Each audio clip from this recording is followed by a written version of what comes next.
sur ça.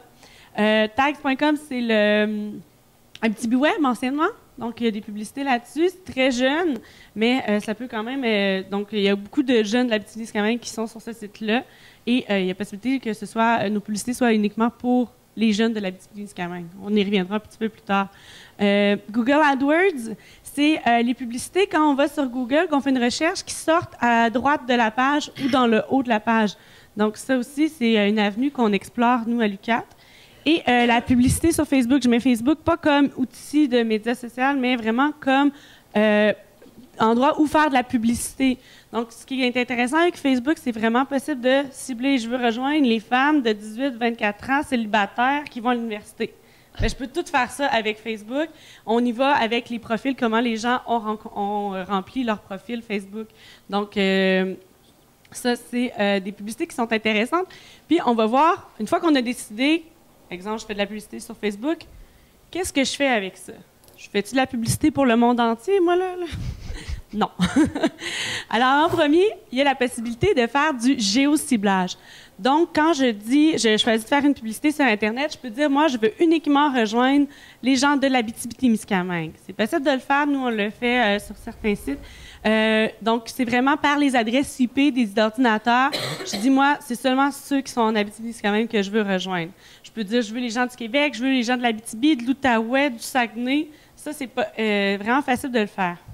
Ensuite, vous pouvez faire de l'alternance. Donc, on dit, exemple, je fais une publicité sur ma campagne, je veux qu'elle dure 2 mois, mais mon budget ne me permet pas d'être présent pendant 2 mois. Je vais faire 2 semaines, je suis là, 2 semaines, je ne suis pas là, 2 semaines, je suis là, 2 semaines, je ne suis pas là. Donc, je vais couvrir une plus grande période sans être là à tous les moments. Et aussi, il y a possibilité de faire en sorte... Je vais y revenir plus tard. Bon, là, oui, parce que les annonceurs, évidemment, il faut qu'ils fassent un peu d'argent. Beaucoup même. Alors, la façon de nous facturer, ça va être ce qu'on appelle tout d'abord le coût par 1000 impressions. Ce qu'on appelle une impression au niveau du web, c'est chaque fois que la page est affichée. Donc, ce n'est pas évidemment sur papier, c'est sur écran. Et ça peut monter très, très vite. Par exemple, dans un cas comme le site de Radio-Canada, on parle de 1 million à 1,5 million de visites par mois. Donc, s'il fallait qu'à toutes les 1000 impressions, on vous charge $1, ça vous coûterait une fortune. Alors, c'est pour ça que c'est important de bien cibler, comme on disait, de définir où est-ce qu'on veut apparaître, à quel moment.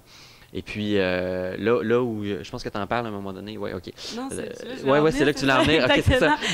Pour éviter justement le nombre d'impressions qui sont faites, il est possible de limiter le nombre d'impressions qu'on fait par internaute. Donc, par exemple, moi, je dis, une fois que l'internaute a vu 5 fois la publicité sur mon site et qu'il n'a pas cliqué dessus, bien, j'arrête. Donc, je ne gaspille pas mon argent avec un internaute qui, finalement, n'est peut-être pas intéressé par mon produit.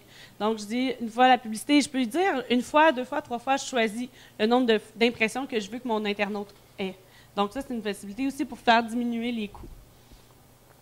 Ensuite, évidemment, après le coût par impression, parce que c'est comme un coût de base qui nous charge, on est assuré de payer un certain montant, parce que c'est sûr qu'il va y avoir des impressions, ça va être le coût par clic.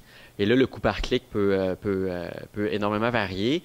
Ça va être un niveau fixe dans le cas où une campagne, l'annonceur va nous charger un montant fixe en partant selon nos besoins.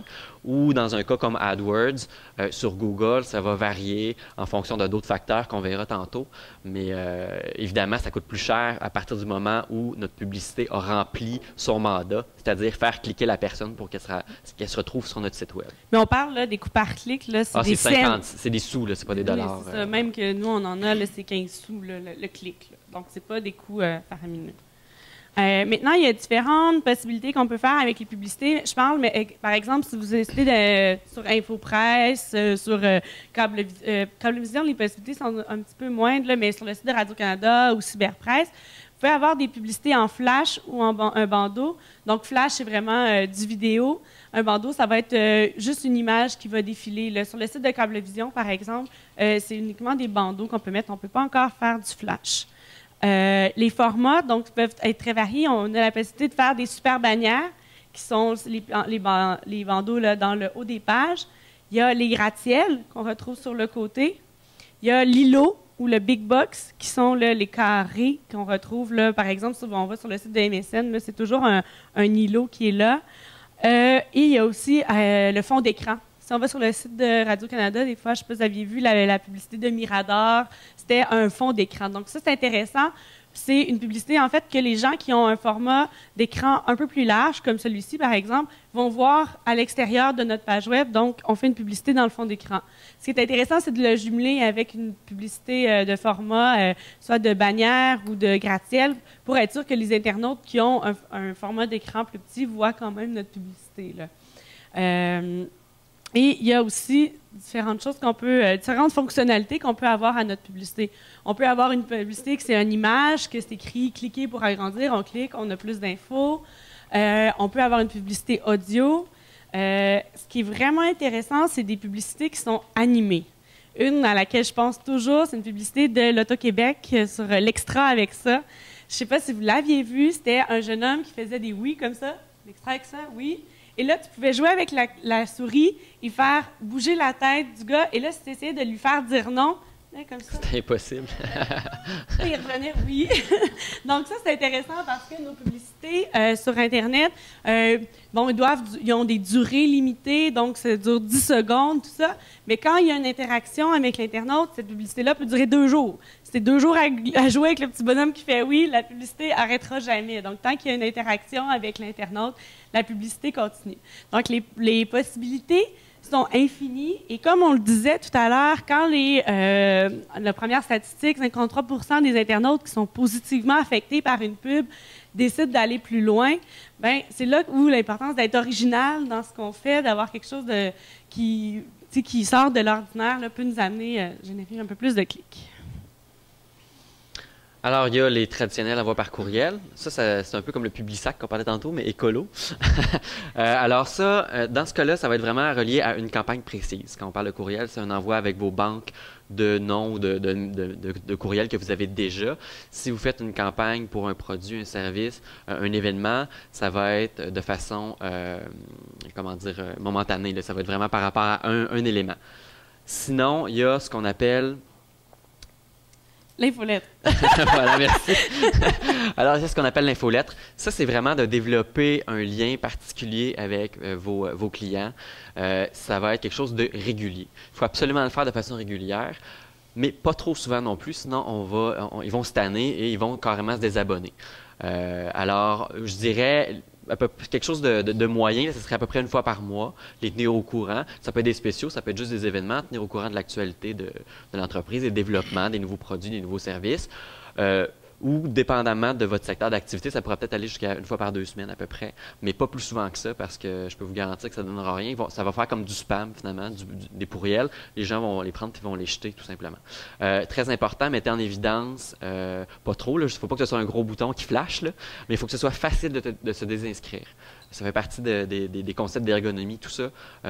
Plus ça va être accessible comme courriel, comme annonce, et ça rentre là-dedans, le fait de pouvoir se désinscrire. Vous allez être plus sérieux finalement, et puis les gens vont mieux considérer vos envois. Voilà. Une petite question. Oui.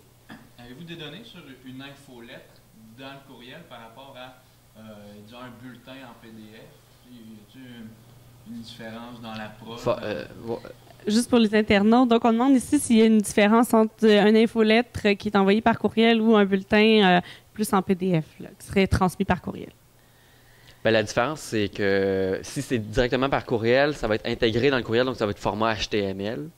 Ça va pouvoir être plus interactif et les contenus, finalement, vont être pris directement de votre site web pour être affichés dans le courriel versus un PDF qui va être beaucoup moins interactif.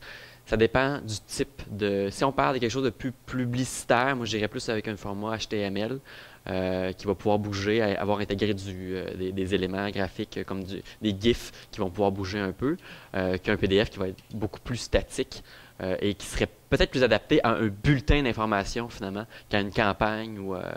Mais au niveau de l'efficacité, je ne pourrais pas dire. Je pense qu'il faut vraiment cibler notre besoin, ce qu'on veut passer comme message, c'est quoi le type de message qu'on a à passer, et là, faire le choix entre les deux technologies. Les deux formats, plutôt. Ouais. Alors, maintenant qu'on a vu un peu la publicité, comme je disais tout à l'heure, on verra, nous, des campagnes de publicité qu'on a fait. Mais évidemment, il y a la conversation. Ici, on parle évidemment des médias sociaux. Donc, ici, on a Thierry